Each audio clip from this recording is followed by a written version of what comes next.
कोयला घोटाले पर सिंचाई घोटाले से सिंचाई घोटाले पर सिंचाई घोटाले, कोयला घोटाले, कोयला खनन घोटाले।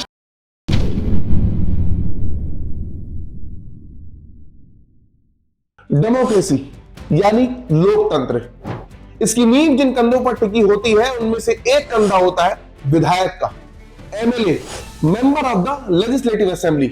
यह सिर्फ एक पद नहीं बल्कि संविधान द्वारा सौंपा गया वो कर्तव्य है जहां लिया गया एक साधारण सा फैसला लाखों लोगों की जिंदगी की दिशा तय करता है। इसी जिम्मेदारी को निभाने के लिए सरकार एक विधायक को कई सारी सुविधाएं देती है ताकि वो बिना किसी स्ट्रेस और दबाव के सिर्फ जनता के हित में काम कर सके। रहने और खाने की व्यवस्था से लेकर टेलीफोन और मोबाइल तक का बिल सब कुछ सरकारी खाते से चुकाया जाता है। इसके साथ ही हर महीने 40,000 से लेकर 1 लाख रुपए तक की तनख्वाह। इतना ही नहीं बल्कि पद समाप्त होने के बाद भी विधायक को पेंशन मिलती है और जितना लंबा कार्यकाल उतनी मोटी पेंशन। यानी अगर कोई विधायक 2 बार चुना जाता है तो उसकी पेंशन पहले से कई ज्यादा हो जाती है। अब जरा सोचिए, जिसका रहन सहन, इलाज, ट्रेवलिंग और बिल्स सारे खर्चे सरकार उठा रही है, नियमित रूप से उसे तनख्वाह दे रही है और रिटायरमेंट के बाद भी आजीवन पेंशन मिल रही है, वो भ्रष्टाचार क्यों करेगा? सोचिए, कैंडिडेट जो इलेक्शन के टाइम दिन रात एक करके लोगों के घरों में जाकर उनसे वोटों की विनती करते हैं, वही कैंडिडेट्स इलेक्शन के बाद अपना रंग गिरगिट की तरह बदल लेते हैं। ऐसा क्यों होता है कि नेता भ्रष्टाचार पर उतर आते हैं? तो बता दें कि जिस तरह से नेता इलेक्शन से पहले प्रमोशन और वोट मांगने के लिए करोड़ों रुपए खर्च करते हैं, उसके मुकाबले उनकी सैलरी कुछ भी नहीं होती। और जाहिर सी बात है कि हर कोई इतना अमीर नहीं होता कि वो करोड़ों रुपए सीधे अपनी जेब से दे दे। इसी पुराने पैसे की भरपाई करने के लिए नेता अपने करियर के शुरुआती दिनों में छोटे मोटे घोटाले करते हैं, लेकिन धीरे धीरे कब उनकी मजबूरी लालच का रूप ले लेती है उन्हें खुद पता नहीं चलता। लेकिन आखिर इलेक्शन में इतने पैसे खर्च कैसे होते हैं कि उम्मीदवारों की जमीनें तक बिक जाती है? चलिए इसे डिटेल में समझते हैं। सबसे पहले खेल शुरू होता है टिकट खरीदने से। अगर कोई इंसान एमएलए का इलेक्शन लड़ना चाहता है तो उसके पास किसी पार्टी का टिकट होना चाहिए। ऐसा ना होने पर इंसान इंडिपेंडेंट बिना किसी पार्टी सपोर्ट के भी खड़ा हो सकता है। उम्मीदवार अगर किसी पार्टी के साथ जुड़कर चुनाव लड़ना चाहता है तो उसे उस पार्टी के फंड में कुछ रुपए चंदे के तौर पर देने पड़ते हैं। चुनाव लड़ने के लिए उसे चुनाव क्षेत्र में जाकर नामांकन करना पड़ेगा। इसके बाद ही उम्मीदवार का नाम चुनाव से जुड़े पेपर और ईवीएम मशीन पर अंकित होगा। इसके लिए उम्मीदवार को कम से कम 10,000 रुपए देने पड़ते हैं। यह राशि चुनाव आयोग द्वारा निर्धारित की गई है। यह राशि तो वो है जो लोगों को पता है। अंदर की बात तो यह है कि जिसने उनकी जेब भर दी, टिकट उनका। अब बात आती है प्रचार प्रसार की। इसके लिए इलेक्शन कमेटी ने उत्तर प्रदेश जैसे बड़े राज्यों के लिए यह राशि 40 लाख रुपए तक निर्धारित की है। हालांकि सच तो यह है कि ज्यादातर उम्मीदवार चोरी छुपे प्रचार प्रसार के लिए करोड़ों रुपए खर्च कर देते हैं। ऐसे चुनाव प्रचार के दौरान छोटे कस्बों में भी 500 से 5,000 पोस्टर तक लग जाते हैं। एक बैनर की छपाई में तकरीबन 5 रुपए से 30 रुपए लगते हैं। इसके अलावा बड़े बड़े होर्डिंग्स 20,000 से 1 लाख रुपए तक खर्च करके लगाए जाते हैं। औसतन ऑन एन एवरेज एक कैंडिडेट सिर्फ पोस्टर और बैनर पे ही 10 लाख से 50 लाख रुपए खर्च करता है। लेकिन इलेक्शन में ये बैनर और पोस्टर तो सिर्फ 10% का योगदान देते हैं। बिना रैलियों के तो प्रचार बिल्कुल अधूरा है और रैलियां 1-2 गाड़ियों की नहीं बल्कि सैकड़ों गाड़ियों की निकलती है।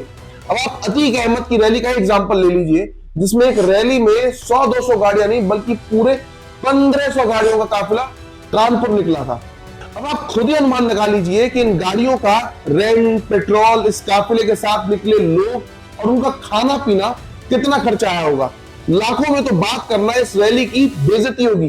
कई बार नेता अपना दबदबा बनाने के लिए पैसे पानी की तरह बहा देते हैं। इसके अलावा 200 से 2,000 चेयर, मंच, साउंड सिस्टम, डीजे, ये सब अलग से। मतलब सिर्फ इस हिस्से में 20 लाख से 30 लाख रुपए आसानी से खर्च होते हैं। और आजकल तो सोशल मीडिया का जमाना है। जो काम किए भी नहीं है उनको दिखाने में जो वीडियोस और ग्राफिक्स बनते हैं उनका खर्चा अलग से। इसके अलावा सोशल मीडिया पे दबदबा बनाने के लिए पीआर टीम का खर्चा अलग से किया जाता है। यही नहीं, आचार संहिता लगने के बावजूद भी जनता में शराब बंटवाई जाती है और इसमें भी लाखों रुपए का खर्च आता है।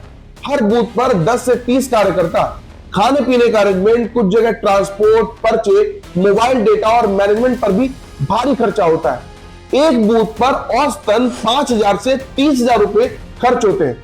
मतलब अगर मान लिया जाए कि एक एमएलए ऑन एन एवरेज एक बूथ पे 10,000 रुपए खर्च करता है, तो 200 बूथ पर उसे 20 लाख रुपए खर्च करना होगा। इतना ही नहीं, कुछ कैंडिडेट्स 50 से 60 लाख और कुछ तो 1 से 2 करोड़ तक सिर्फ बूथ मैनेजमेंट में लगा देते हैं। कुल मिलाकर प्रचार टीम पर एक महीने में 15 लाख से 40 लाख खर्च हो जाते हैं। पार्टी फंड और टिकट का अप्रत्यक्ष खर्च हर पार्टी साफ नहीं बताती, लेकिन सच तो यह है कि कई बार पार्टी टिकट के लिए योगदान, डोनेशन और इलेक्शन फंड की मांग करती है। ये रकम 10-20 लाख से लेकर के 5 से 10 करोड़ तक भी हो सकती है। खासकर बड़े राज्यों में ये रकम और भी ज्यादा होती है। ऑन एन एवरेज एक एमएलए को चुनाव में 40 लाख से 95 लाख 95 लाख रुपीस तक खर्च करने की अनुमति है, लेकिन जमीनी स्तर पर यह खर्च 1.5 करोड़ से लेकर के 20 करोड़ तक जा सकता है। राजस्थान, यूपी, महाराष्ट्र, कर्नाटक जैसे बड़े राज्यों में यह खर्च 10 से 20 करोड़ तक भी पहुंच जाता है। वहीं छोटे राज्यों में 1 से 3 करोड़ का अमाउंट भी मोर देन सफिशिएंट होता है। सच तो यही है कि आज की राजनीति में पैसा सिर्फ खर्चा नहीं बल्कि हथियार है, और जिसके पास जितनी गहरी जेब उसकी चुनावी पकड़ उतनी ही मजबूत मानी जाती है।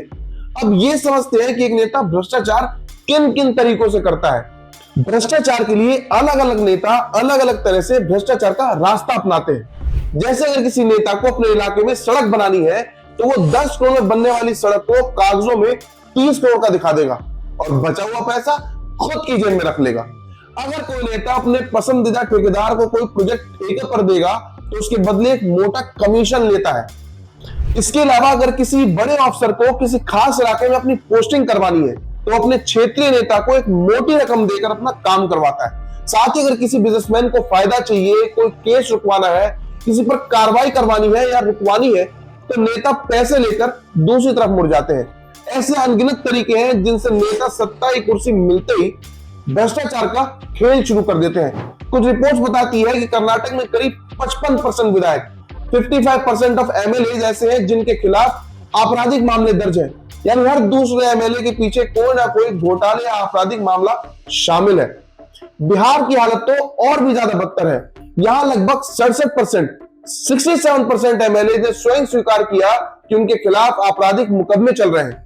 सोचिए, जनता विकास की उम्मीद लेकर वोट देती है और कुर्सी पर बैठने वाले नेता खुद ही आरोपों से घिरे हुए हैं। उत्तर प्रदेश भी कोई अछूता नहीं है। उत्तर प्रदेश में भी करीब 38%, 38% विधायक गंभीर अपराधों के आरोपों से जुड़े मिले। यही नहीं, गुजरात, पंजाब, महाराष्ट्र, दिल्ली, हर जगह नेताओं के नाम पर भ्रष्टाचार का दीमक लगा हुआ है। इन सभी आंकड़ों को जोड़कर देखें तो एक बात साफ हो जाती है, भ्रष्टाचार किसी एक राज्य की बीमारी नहीं है। ये एक ऐसी प्रणाली बन चुका है जहां सत्ता मिलते ही कुछ नेता अपराध, घोटाले और गैर कानूनी दबदबे का इस्तेमाल अपनी ताकत बढ़ाने के लिए करने लगते हैं। शुरुआत करते हैं भारत के सबसे बड़े घोटाले की, जहां एक एमएलए ने ऐसी हरकत कर दी कि भ्रष्टाचार की सारी हदें पार हो गई।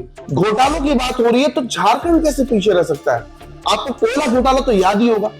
शर्म की बात तो यह है कि इन घोटालों में नाम भी उन नेताओं के शामिल होते हैं जिनसे जनता को देश के बदलाव की उम्मीद होती है।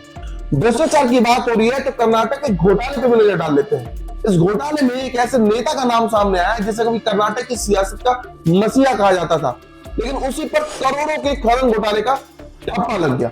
हमारी लिस्ट में शामिल अगला नेता 6 बार एमएलए रह चुका है और उसे आज भी देश की राजनीति के सबसे बड़े चेहरे में से एक माना जाता है। लेकिन जितना बड़ा उनका नाम है उससे भी कई गुना ज्यादा बड़ी कंट्रोवर्सीज को आए दिन उनके साथ जोड़ा जाता है।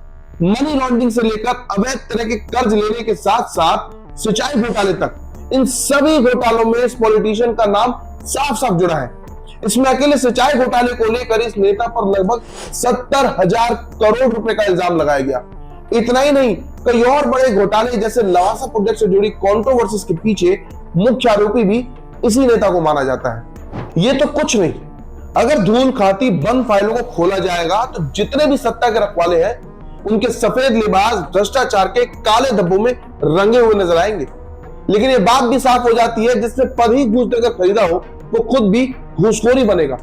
इसे सुधारने के लिए किसी एक नेता को नहीं बल्कि पूरे सिस्टम को बदलना पड़ेगा और शुरुआत हमें खुद से करनी होगी, क्योंकि आदत भी हमने ही लगाई है।